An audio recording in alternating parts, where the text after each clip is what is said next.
ओम नमो भगवते वासुदेवाय। नमस्कार दोस्तों, कैसे हैं आप सब। बहुत स्वागत है आपके अपने ही चैनल इंस्पिरेशन ऑफ प्रेरणा में। पूर्णिमा तिथि भगवान विष्णु को समर्पित होती है और ये तिथि माँ लक्ष्मी को अति प्रिय होती है। उसमें भी शरद पूर्णिमा तो भगवान विष्णु और माता लक्ष्मी को अति प्रिय होती है। कहते हैं कि इस दिन माँ लक्ष्मी धरती पर आती हैं और हर घर में जाकर देखती हैं कि कौन कौन जग रहा है और माता लक्ष्मी और भगवान विष्णु का स्मरण कर रहा है। पूर्णिमा तिथि बहुत ही शुभ होती है। इस दिन अपने दरिद्रता को दूर करने के लिए, अपने पितृदोष को दूर करने के लिए बहुत सारे उपाय करे जाते हैं।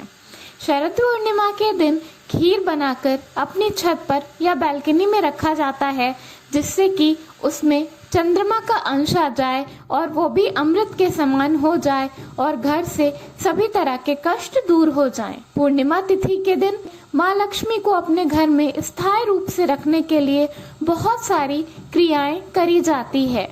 पूर्णिमा तिथि के दिन माँ लक्ष्मी की, भगवान विष्णु की और भगवान कृष्ण की पूजा करी जाती है। इसके साथ साथ पूर्णिमा तिथि के दिन तुलसी माँ का पूजन करना भी बहुत शुभ माना जाता है। ऐसा कहते हैं कि ऐसा करने से भगवान विष्णु और लक्ष्मी माँ स्थायी रूप से आपके घर में बसते हैं। इसके साथ साथ पूर्णिमा तिथि शरद पूर्णिमा दिवाली से पहले की पूर्णिमा होती है, जिस दिन लक्ष्मी माँ को अपने घर में आमंत्रण देते हैं।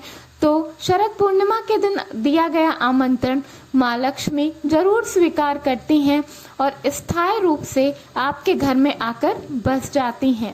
शरद पूर्णिमा के दिन तुलसी पूजन करना बहुत ही जरूरी होता है। इसके लिए आपको सुबह जल्दी उठकर घर को स्वच्छ करना है, उसके बाद अपने आप को स्वच्छ करना है, पूजा स्थल स्वच्छ करना है, घर के कोने कोने को साफ सुथरा कर देना है, जिससे कि माँ लक्ष्मी आपके घर पर आए और यहीं पर वास करें। इसके साथ साथ आपको करना क्या है कि आपको जब तुलसी पूजन करना है तो आपको दिए में कौड़ी डालनी है। कौड़ी बहुत आसानी से किसी भी पूजा स्टोर पर मिल जाती है।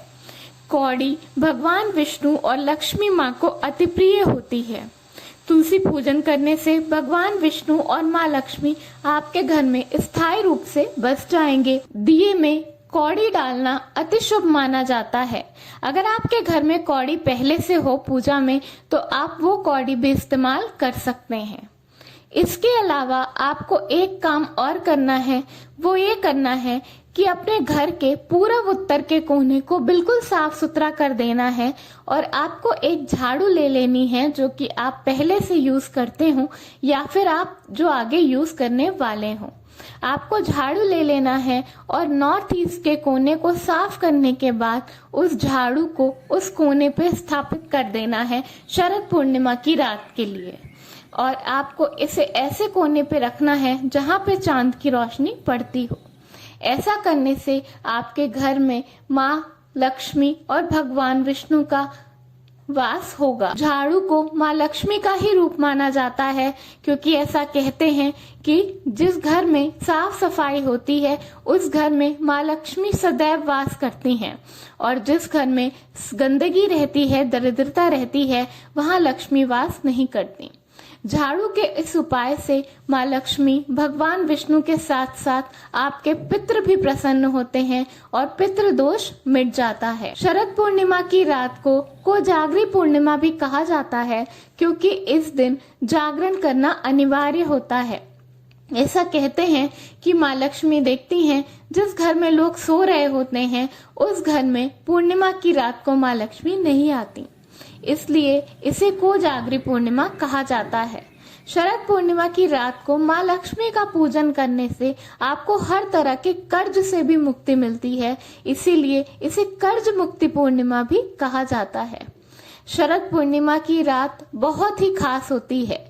आपको हर तरह के आर्थिक संकट से ये रात बचा सकती है। इसके लिए आपको केवल पूरी श्रद्धा से विष्णु भगवान, माँ लक्ष्मी और कृष्ण भगवान का जाप और पूजन करना है।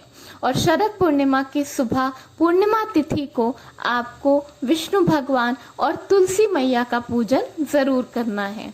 धन्यवाद।